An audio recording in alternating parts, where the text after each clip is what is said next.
The Bengali টিউশনে তোমাদের সকলকে স্বাগত। আমি শুভময়। আজ তোমাদের মতি নন্দীর লেখা কনি নামক যে গল্পটি আমরা বিষয়বস্তু আলোচনা শুরু করেছিলাম তার আজ শেষ পর্ব অর্থাৎ 14 সংখ্যক অধ্যায়ের বিষয়বস্তু নিয়ে আলোচনা করব। এর আগে আমরা 13টি অধ্যায়ের বিষয়বস্তু আলোচনা করেছি।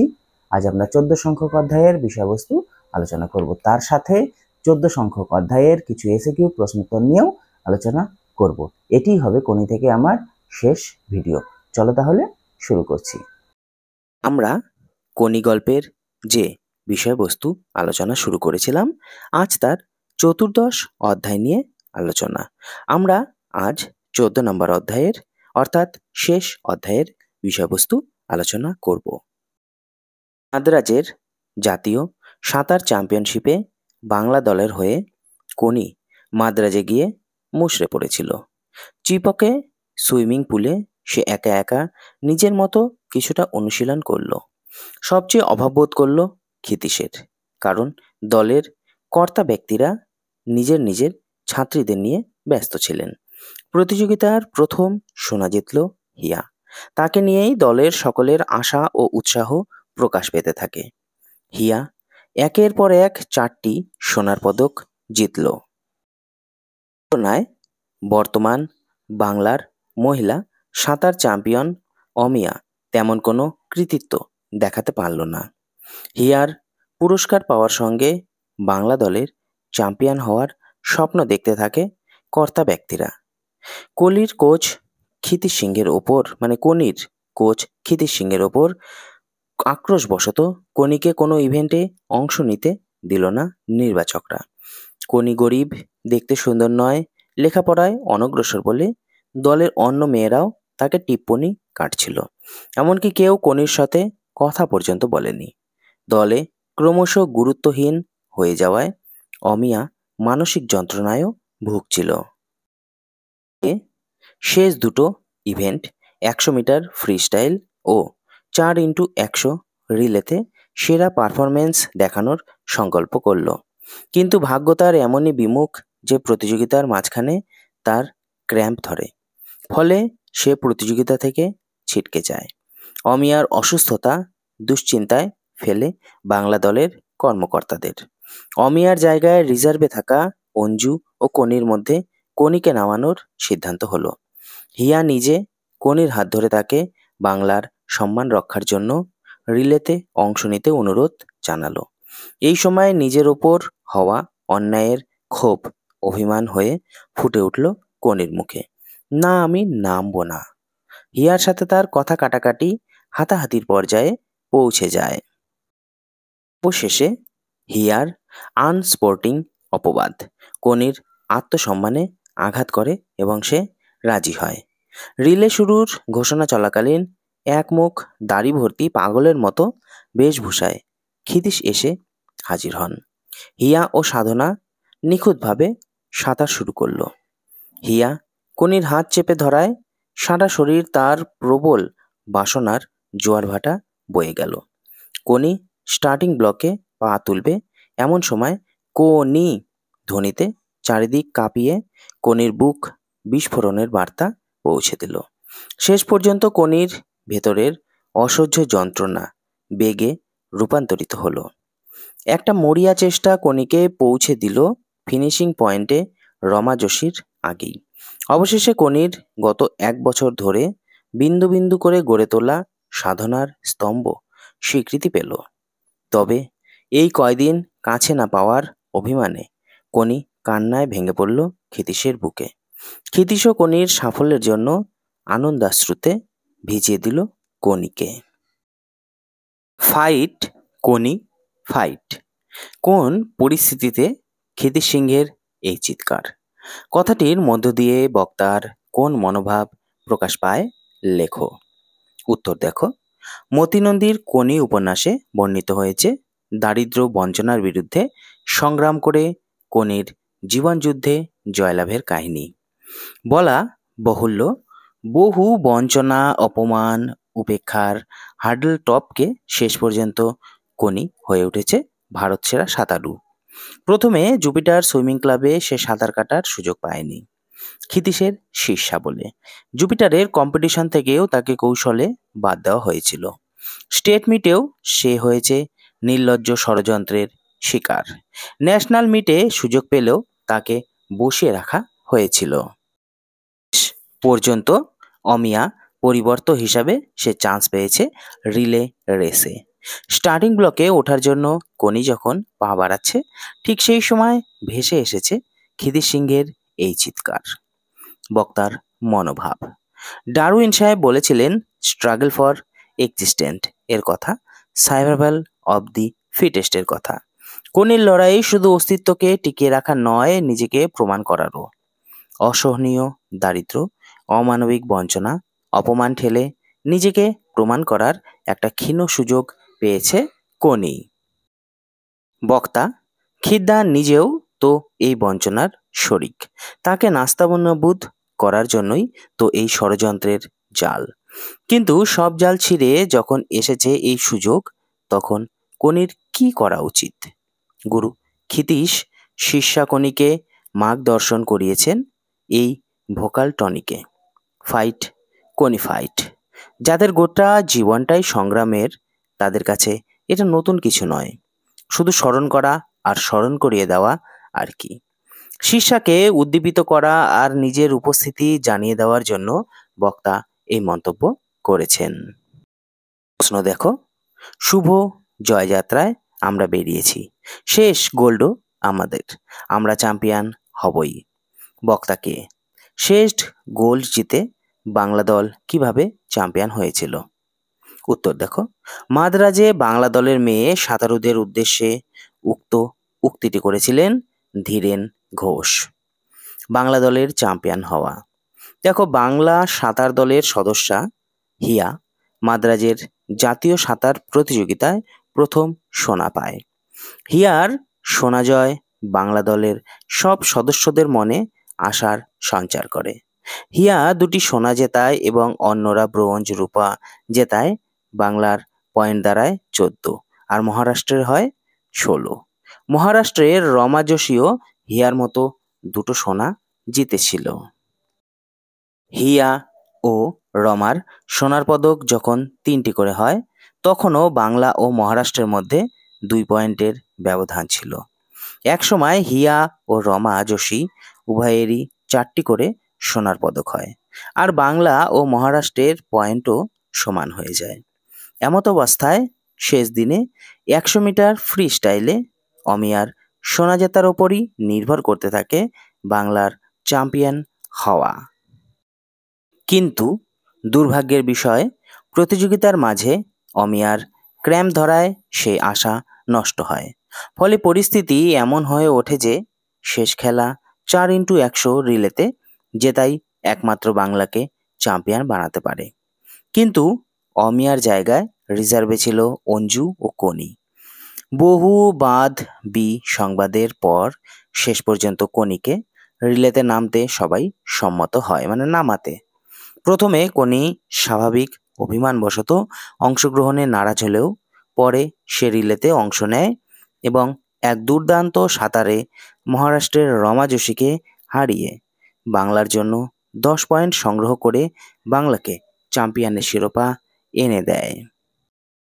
প্রশ্ন দেখো, ওই জলের নিচে লুকিয়েছিলুম আর বলছিলুম সব পারে মানুষ, সব পারে।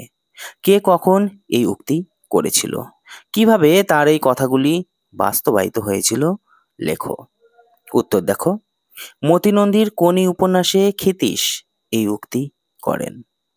অর্থাভাবে বিনা টিকিটের যাত্রী হয়ে ক্ষিতীশের পক্ষে শেষ পর্যন্ত কনির সঙ্গে মাদ্রাজ যাওয়া সম্ভব হয়নি।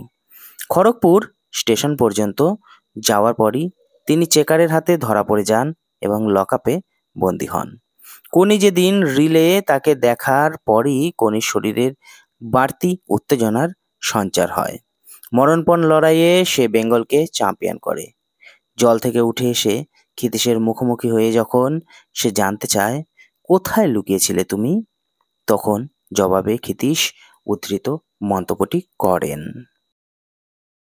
টলস্টয়ের গল্পে হলিম্যান বলেছিলেন, আমি জলকে ভালোবাসি, জলও আমায় ভালোবাসে, ডোবায় না। আলোচ্য উপন্যাসে কনিও জলকে ভালোবাসে, আবার খিদ্দাও ভালোবাসে। খিদ্দাকেও ভালোবাসে অ্যাকচুয়ালি। খিদ্দাও জল আর কনি দুজনকেই ভালোবাসেন। তাই জল আর খিদ্দা সমীকৃত হয়ে গেছেন। কনির লজ্জা গর্ব সবই তো জলে। তাই যেদিন কনি বেঙ্গলকে চ্যাম্পিয়ন করেছে, তার আসল গর্বের সেই জলেই খিদ্দা নিজের স্বরূপ ফুটে উঠতে দেখেছেন। তিনি কনির সঙ্গে সবসময় শারীরিকভাবে উপস্থিত থাকতে পারেননি, কিন্তু তার শিক্ষা কনিকে এগিয়ে নিয়ে গেছে। সে শিক্ষা সময়কে হার মানানোর, ইচ্ছাশক্তির জোরে অসম্ভবকে জয় করার। জলে পড়লেই কনি অন্যরকম, খিদ্দার সান্নিধ্যে এসেই কনি অন্যরকম। তাই জল আর খিদ্দা যেন কনির কাছে অসম্ভবকে জয় করার অনুপ্রেরণা। অসম্ভব বলে কিছু নেই, মানুষ সব পারে। খিদ্দা একদিন শিখিয়েছিলেন কনিকে, রমাজসীকে হারিয়ে কনি তা প্রমাণ করেছে, বাস্তবায়িত করেছে খিদ্দার স্বপ্ন। প্রশ্ন দেখো, হঠাৎ তার চোখে ভেসে উঠল ৭০ সংখ্যাটা। প্রসঙ্গ উল্লেখ করো। উদ্দিষ্ট ব্যক্তির কাছে ৭০ সংখ্যার তাৎপর্য ব্যাখ্যা করো। উত্তর দেখো, কথা সাহিত্যিক মতি নন্দীর কনি উপন্যাসের কেন্দ্রীয় তথা নাম চরিত্র কনি মাদ্রাজে ন্যাশনাল চ্যাম্পিয়নশিপে যাওয়ার পর ক্ষিতিশ সিংহের অনুপস্থিতিতে একাকী নিজের মতো চিপকের সুইমিং পুলে অনুশীলন শেষ করে যখন উঠে আসে, তখন তার সাক্ষাৎ হয় মহারাষ্ট্রের একাধিক সোনাজয়ী স্বনামধন্য সাঁতারু রমা যোশীর সঙ্গে। পূর্বে রমা যোশীর সম্বন্ধে অনেক কথা শুনে থাকলেও তাকে সাক্ষাৎ দর্শনের সুযোগ কনির হয়নি, তাই প্রথমে সে তাকে চিনতে পারেনি। কিন্তু পরে তার নাম জানতে পারলে কনির চোখে ৭০ সংখ্যাটি ভেসে ওঠে। রমা যোশী জাতীয় রেকর্ডধারী সোনাজয়ী সাঁতারু, তাই যে কোনো অধ্যবসায়ী ও অনুরাগী সাঁতারুর কাছে রমা। তাই রমা যোশীর রেকর্ড ভাঙাকেই কনির লক্ষ্যমাত্রা হিসাবে নির্ধারণ করেছিল আমাদের খিদ্দা। যোশীর প্রতিভা ও দক্ষতা আদর্শের বিষয়। কনির প্রশিক্ষক ক্ষিতীশ করে তদুপযোগী প্রশিক্ষণের ব্যবস্থা করেছিল। রমা যোশী ৭২ সেকেন্ডে যে রেকর্ড তৈরি করেছিল তা ভেঙে নতুন রেকর্ড তৈরির জন্য ক্ষিতীশ কনির জন্য ৭০ সেকেন্ড লক্ষ্য ধার্য করেন। কনিকে এই নির্দিষ্ট লক্ষ্যে পৌঁছানোর জন্য কঠোর অধ্যবসায় ও অক্লান্ত পরিশ্রমের মধ্য দিয়ে যেতে হয়েছিল। ক্ষিতীশ তাকে উদ্বুদ্ধ করার জন্য অ্যাপোলো ক্লাবের বারান্দার দেয়ালে বড় অক্ষরের লাল কালিতে ৭০ লিখে ঝুলিয়ে রাখেন। কনি যাতে নিজের অদম্য জেদ ও ইচ্ছাশক্তির বলে শুধু রাজ্য স্তরেরই নয়, জাতীয় স্তরের সাঁতারুদেরও অতিক্রম করে যেতে পারে, তার জন্য প্রতিদিন তিনি ওই ৭০ সংখ্যাটির তার চোখের সামনে রেখে তাকে বোঝাতে চেয়েছিলেন সময়ই তার একমাত্র প্রতিপক্ষ। বস্তুত যে প্রতিযোগীকে হারানোর কথা ক্ষিতীশ শয়নে স্বপনে সর্বদা কনির মনে জাগ্রত রাখতে চেয়েছেন, সেই প্রতিযোগী অর্থাৎ রমা যোশী কনির সামনে আকস্মিকভাবে আবির্ভূত হওয়ায় কনির জীবনের চরম লক্ষ্যটি পুনরায় তার সামনে ভেসে ওঠে ৭০ সংখ্যার রূপকে। প্রশ্ন দেখো, কনি তুমি আনস্পোর্টিং।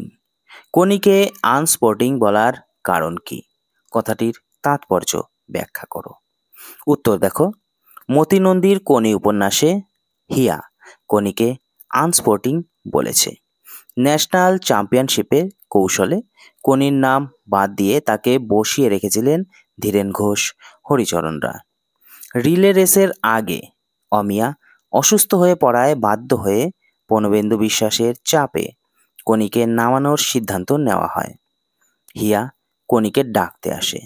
কনি রিলে রেসে নামতে অস্বীকার করে। অভিমানিনী কনির বক্তব্য, জোচ্চুরি করে তাকে বসিয়ে রেখে এখন ঠেকায় পড়ে তাকে ডাকতে আসা হয়েছে। সে বেঙ্গলকে ভালোবাসে না, আর হিয়া এসেছে তার নিজের আর একটা গোল্ড পাওয়ার জন্য, যাতে সে রমা যোশীকে টপকে যায়। এই কথা শুনে হিয়া কনিকে আনস্পোর্টিং বলেছিল। কথাটির তাৎপর্য। আনস্পোর্টিং শব্দের অর্থ হলো অখেলোয়াড় সুলভ। খেলোয়াড়কে ব্যক্তিগত লাভালাভের কথা ভুলে গিয়ে দলের জন্য মরণপণ লড়াই করতে হয়, একেই বলে স্পোর্টিং স্পিরিট। কোনির কাছে চড় খাওয়ার পরেও হিয়া বেঙ্গলের স্বার্থে সেই স্পিরিট দেখিয়েই কোনিকে ডাকতে এসেছে। কিন্তু হিয়ার এই ভাবাবেগের মূল্য ক্ষুব্ধ অভিমানিনী কোনির কাছে সেই মুহূর্তে ছিল না, তাই হিয়া তাকে আনস্পোর্টিং বলেছে। যদিও পরে কোনি সমস্ত মান অভিমান ভুলে জলে নেমে বাংলাকে চ্যাম্পিয়ন করে আনস্পোর্টিং বদনামে আছাড় মেরে ফেলে দিয়েছে চিপকের সুইমিং পুলে। দেখো, না আমি নামবো না। কে কখন উক্তিটি করেছিল? বক্তার এমন অভিমানের কারণ কি ছিল? বক্তা ও বক্তব্যের সময় অমিয়ার ক্র্যাম্প ধরায় 4x100 রিলেতে চতুর্থ মেয়ে হিসেবে কোনিকে খেলানোর সিদ্ধান্ত গৃহীত হয়। সে সময় হিয়া গ্যালারিতে উঠে কোনির হাত চেপে ধরে তাকে খেলতে অনুরোধ জানালে কোনি প্রথমে অবাক হয় এবং পরে অভিমান প্রকাশ করে উক্ত উক্তিটি করেছিল। অভিমানের কারণ: মাদ্রাজের জাতীয় সাঁতার প্রতিযোগিতায় হিয়ার কোচ পনবেন্দুর চেষ্টায় কোনিকে নির্বাচকরা দলে নিতে বাধ্য হয়, কিন্তু মাদ্রাজে কোনিকে কোনো ইভেন্টেই অংশগ্রহণ করতে দেওয়া হয় না। শুধু তাই নয়, দলের অন্য মেয়েরা কোনির সঙ্গে কথা পর্যন্ত বলেনি, বরং বিভিন্ন সময়ে কোনির রূপ, লেখাপড়া না জানা, দারিদ্রতা ইত্যাদি নিয়ে নানা টিপ্পণীও করেছে। সেই সঙ্গে প্রকৃত সত্য যাচাই না করেই তারা সকলে মিলিতভাবে তাকে চোর সাব্যস্ত করার চেষ্টা করেছে। মাদ্রাজে একাকিনী কোনি বাংলার অপরাপর প্রতিযোগীদের অভব্য আচরণ ও প্রধান কর্তা ব্যক্তিদের দুর্ব্যবহারে ক্ষুব্ধ হয়, যা তার হৃদয়ে অভিমান রূপে জমা হতে থাকে। এমতাবস্থায় হঠাৎই প্রতিযোগিতার শেষ দিনে অমিয়া অসুস্থ হয়ে পড়ায় বাংলাকে চ্যাম্পিয়ন করার তাগিদে কোনিকে 4x100 রিলেতে অংশগ্রহণের জন্য ডাকা হয়। দিনের পর দিন তার প্রতি অন্যায় হওয়ায় কোনির এতদিনের সঞ্চিত ক্ষোভ স্বাভাবিকভাবেই অভিমান হিসাবে বেরিয়ে আসে।